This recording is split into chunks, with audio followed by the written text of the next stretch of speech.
Peace. This is a meat and potatoes sorcery production starring myself, the Water Alchemist, and today's topic for the occult family is empaths hate empty sex. Now, what separates the empath from the sociopath or the psychopath or the narcissist? One thing is very important that's often known but really isn't touched upon is the true empath, or one that is spiritually seeking a course of evolution, spiritually and sexually, is they can't just have sex with anyone because there's an emotional attachment. They can't do that. Now, have they done it? Of course. You get your heart broke. What's one of the worst pieces of advice that you get? Jump back on the horse and ride again. But if you live through the era of created diseases, etc., you know how that dangerous that can be. There are some people that love with their head and not their heart. You should always try and love with your heart because the heart chakra will lead to your mastery. Now, many people that have starseed DNA in them, which is the majority of people here, whether they be Arcturian, Hadarian, from Orion, etc. One thing about an empath, when they make a connection, and I'm saying this is the term that tarot readers will use, cross watchers, here's how you get an empath to love you. You have to disclose your feelings. If everything is just coming from a place of intellect, that's going to turn them off. I can tell you that right now.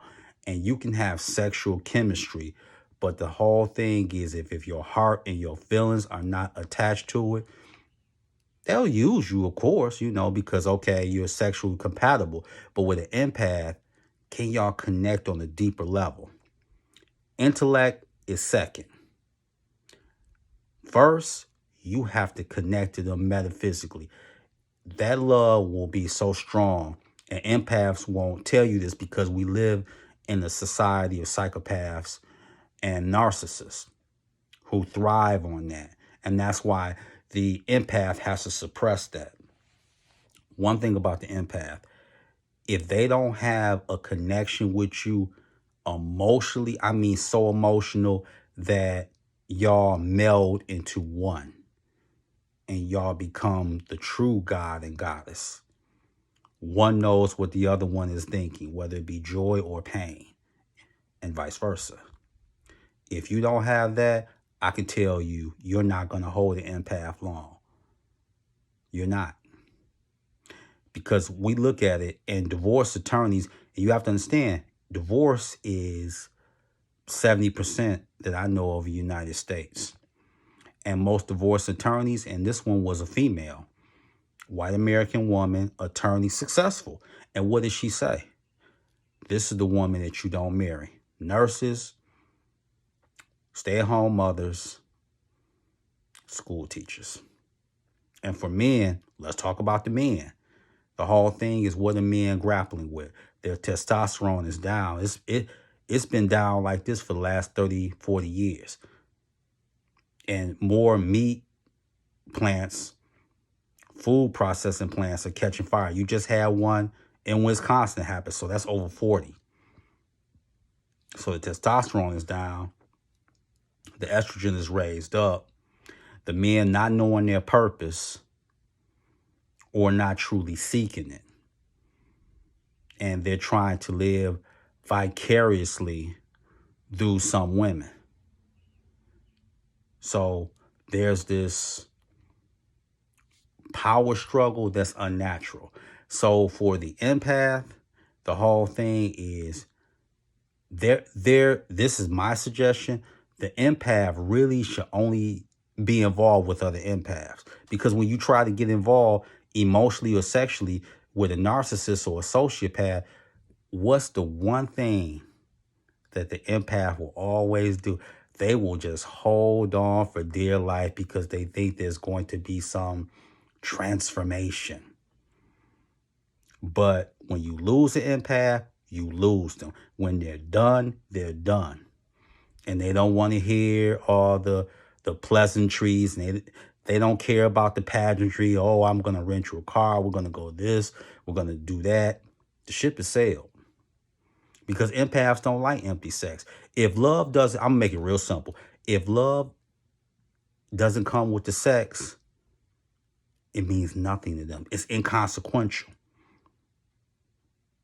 Don't you notice that there's always this one man or woman that they cross your mind, even if you know y'all don't have a future, they're always going to cross your mind because you're thinking in your mind, if I wasn't on the alcohol, if I wasn't going through the traumas, if I wasn't indulging in chemical dependency, where would we have been? Then you have to take this as a lesson, because there's some empaths that will get you into bed and they will show you some things. But how do they do that?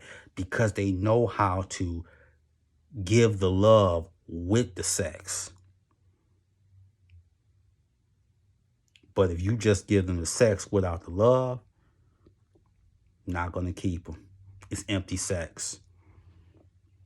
And that doesn't do it. And the reason a lot of empaths lose their way is because they let too many people be in their ear. That's men or women or society that's working for population control. So I say this is so-called cross-watchers and those that are really watching this. If you have an empath, the way to love them, put that first, and the sex will be extraordinary. If you don't put that, sooner or later, love will become a crutch, and then that crutch will become history. Then it will lead to tolerance, and then it will lead to you being released. That's what it's going to lead to. You'll be a metaphysical afterthought and free agent. So that's how the empath thinks. So with that, that is your meat and potato sorcery for the day. I am the Water Alchemist. Be water, my friends. Peace.